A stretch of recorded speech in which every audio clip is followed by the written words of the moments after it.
नमः शिवाय श्री शिवाय नमस्तुभ्यं। भौम त्रयोदशी प्रदोष व्रत की कथा।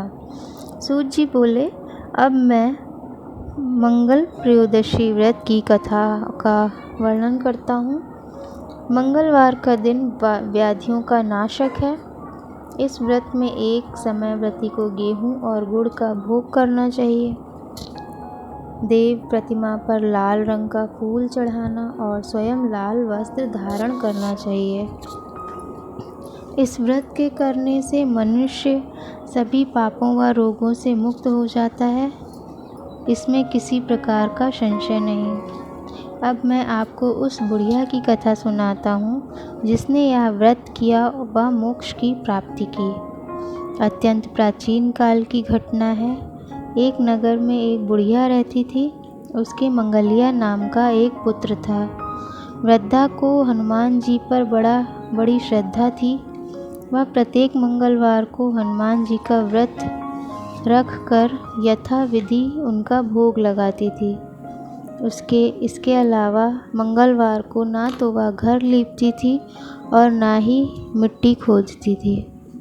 इस प्रकार से व्रत रखते हुए जब उसे काफ़ी दिन बीत गए तो हनुमान जी ने सोचा कि आज इस वृद्धा की श्रद्धा की परीक्षा करें।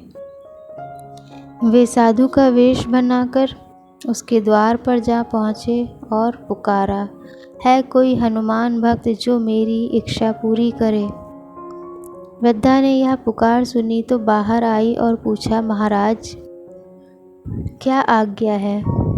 साधु वेशधारी हनुमान जी बोले कि मैं भूखा हूँ, भोजन खाऊंगा, थोड़ी सी ज़मीन लीप दे।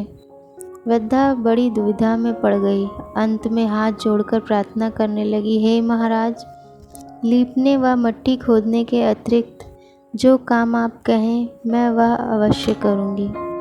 साधु ने 3 बार प्रतिज्ञा कराने के बाद कहा, तू अपने बेटे को बुला, मैं उसे औंधा लिटाकर उसकी पीठ पर आग जलाकर भोजन बनाऊंगा। वृद्धा ने सुना तो उसके पैरों तले की धरती खिसक गई, मगर वह वचन हार चुकी थी। उसने मंगलिया को पुकार कर साधु महाराज के हवाले कर दिया, मगर साधु ऐसे ही मानने वाले न थे। उन्होंने वृद्धा के हाथों से मंगलिया को औंधा लिटाकर उसकी पीठ पर आग लगवाई। आग जलाकर दुखी मन से वृद्धा अपने घर के अंदर घुसी। साधु अब भोजन बना चुका तो उसने वृद्धा को बुलाकर कहा कि वह मंगलिया को पुकारे ताकि वह भी आकर भोग लगा ले। वृद्धा की आंखों में आंसू थे। वह कहने लगी कि अब उसका नाम लेकर मेरे हृदय को और ना दुखाओ। लेकिन साधु महाराज ना माने तो वृद्धा ने भोजन के लिए मंगलिया को पुकारा। पुकारने की देर थी कि मंगलिया बाहर से हंसता हुआ घर में दौड़ा आया। मंगलिया को जीता जागता देखकर वृद्धा को सुखद आश्चर्य हुआ। वह साधु महाराज के चरणों में गिर पड़ी। साधु महाराज ने उसे अपने असली रूप के दर्शन दिए। हनुमान जी को अपने आंगन में देखकर वृद्धा को लगा कि जीवन सफल हो गया।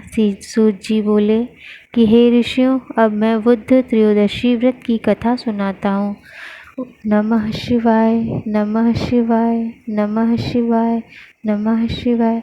श्री शिवाय नमस्तुभ्यं।